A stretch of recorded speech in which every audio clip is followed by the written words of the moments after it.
too anxious for a lot of things. I get very nervous all the time. Not even about like major life things, just like about in everyday situations. Like, this is my regular speaking voice, but if I'm in a public bathroom and someone knocks too suddenly on the stall door, I go into a whole different speaking voice, which is, hey, someone's in here!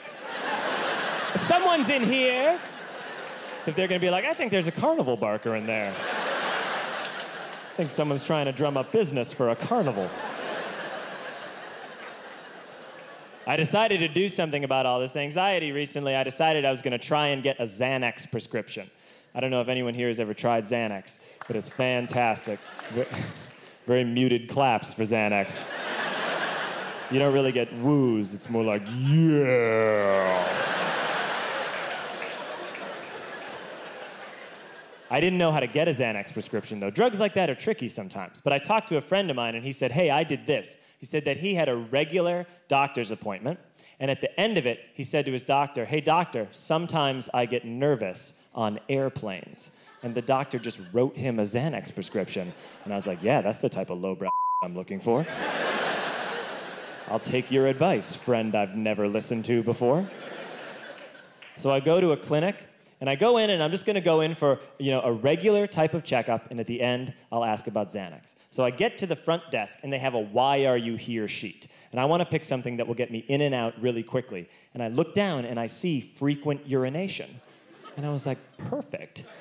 That'll be a super quick visit, I'll just be like, hey, sometimes I pee a lot. And the doctor will be like, me too, crazy, right?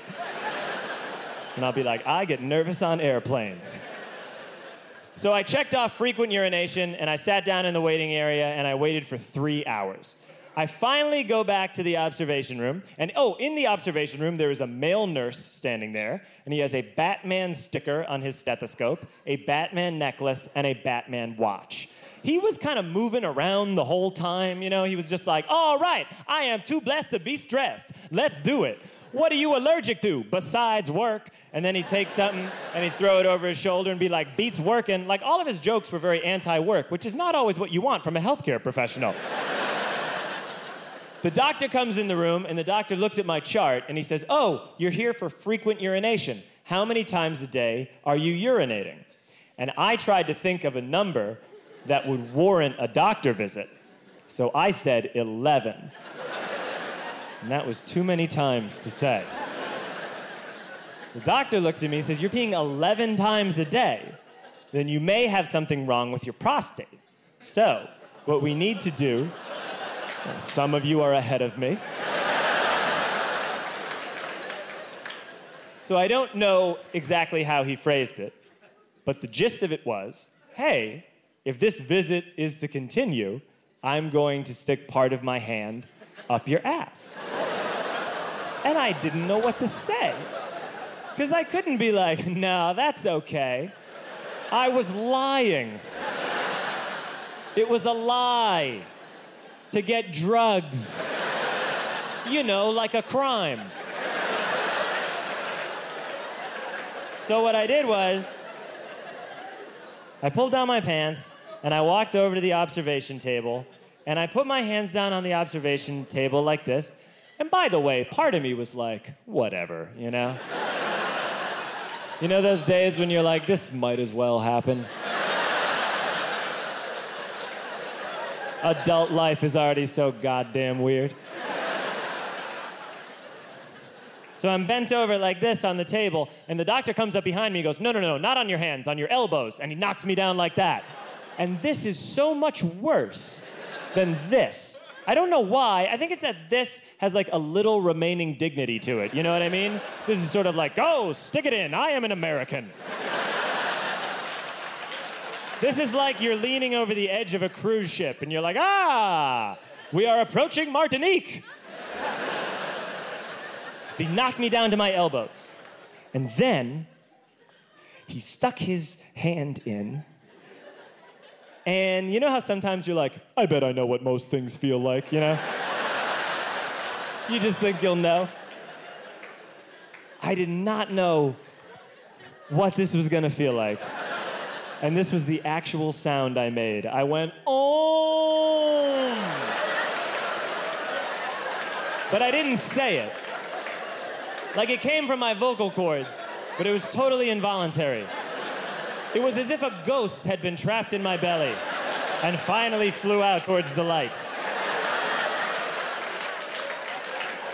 And then, when he pulled his hand out, we've gotten to know each other pretty well. So I will phrase this as delicately as I can. I did not realize that when the doctor pulls his hand out, it feels like you because the only thing that's ever come out of your butt before has been So, he pulls his hand out, and I thought that I was into his hand. So I yelled, "I'm sorry!"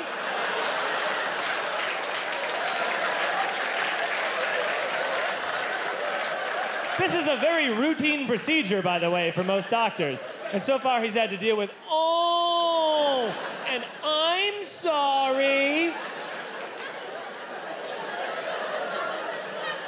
And he didn't even let me off the hook, you know?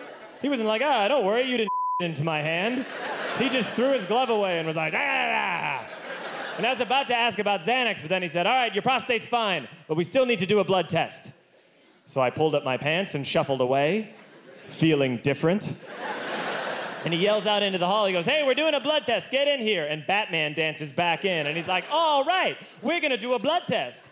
You look different, let's do it. The doctor left the room, so I'm alone with Batman. I just need this blood test to be over, okay? But first I had to tell Batman something. I said, "Batman, look, I'm one of those people who, when you take blood from me, sometimes I can faint. And I was in the waiting area for 3 hours, and I haven't eaten all day, and I'm really worried I'm gonna faint."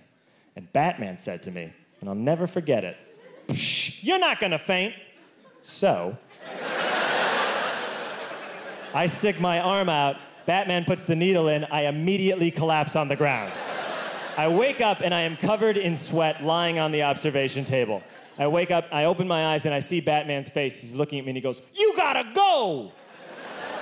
And I said, "Could I please talk to the doctor though first?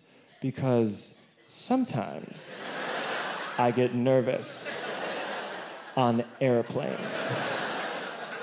And Batman said, "The doctor's gone!" So I got my stuff and I left.